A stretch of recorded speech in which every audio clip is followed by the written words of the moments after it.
नमस्कार, मैं अभिमन्यु कुमार। समय कविता के दूसरे वीडियो में समय कविता के कवि राम गोपाल वर्मा।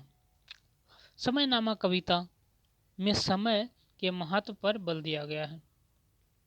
इसके संक्षेप में समय कविता के बारे में जानते हैं। समय नियंत्रण गतिमान है, यह कभी ना रुकने वाला तथा भयंकर आंधी तूफान के आगे भी ना झुकने वाला है। मनुष्य को समय के साथ चलना चाहिए, क्योंकि समय मनुष्य के साथ नहीं चलता है। पेड़ के टूटे पत्ते के समान समय, जो गया हुआ समय वापस नहीं आता है। समय सदा बलवान रहा है और जिसके सामने किसी की नहीं चलती है। समय एक नियंत्रण बहता नदी के समान है, जो हमें अपने साथ चलना सिखाता है। पृथ्वी पर अनेक वीर आए, किंतु समय के सामने, समय के आगे सभी सभी को हार माननी पड़ी। अब देखते हैं इसके अभ्यास प्रश्न।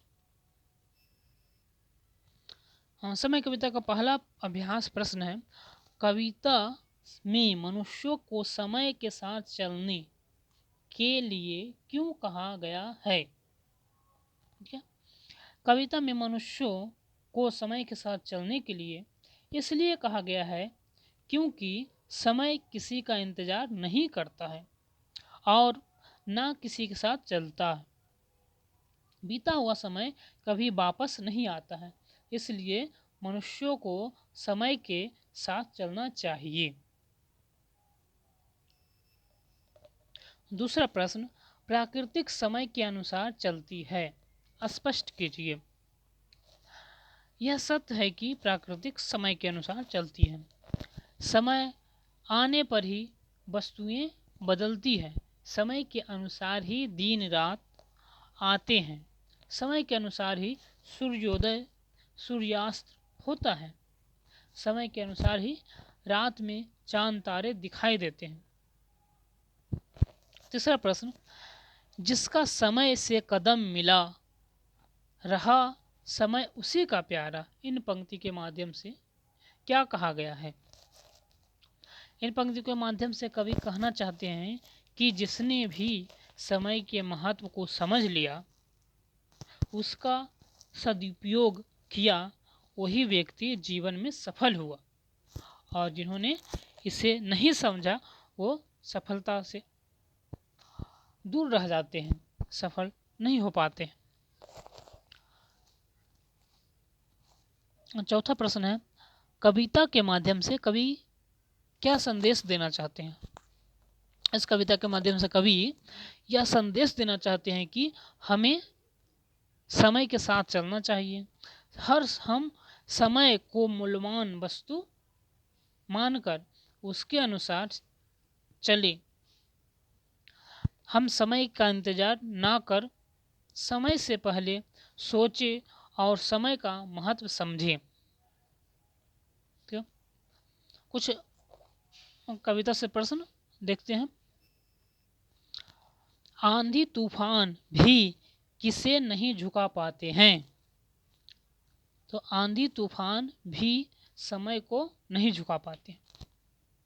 हाथ से निकले समय की तुलना किससे की गई है? तो हाथ से निकले समय की तुलना डाल से गिरे पत्ते से की गई है। समय किसके अनुकूल बन जाता है? समय के साथ साथ अपना काम करने वालों के लिए समय अनुकूल बन जाता है। समय ने किस प्रकार बड़े बड़ों को हराया है? समय बहुत बलवान होता है। इस पृथ्वी पर समय समय पर अनेक योद्धाओं ने जन्म लिया।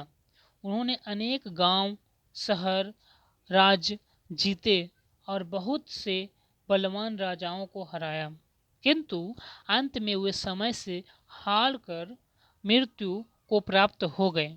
समय के आगे उनकी एक ना चली, वे समय से पराजित हो गए। इस प्रकार समय ने बड़े बड़ों को हराया। समय नामक कविता से आपको क्या शिक्षा मिलती है?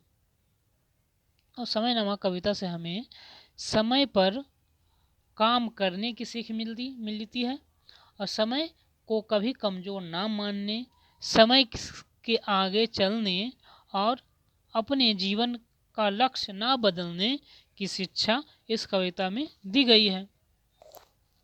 बहुत बहुत धन्यवाद।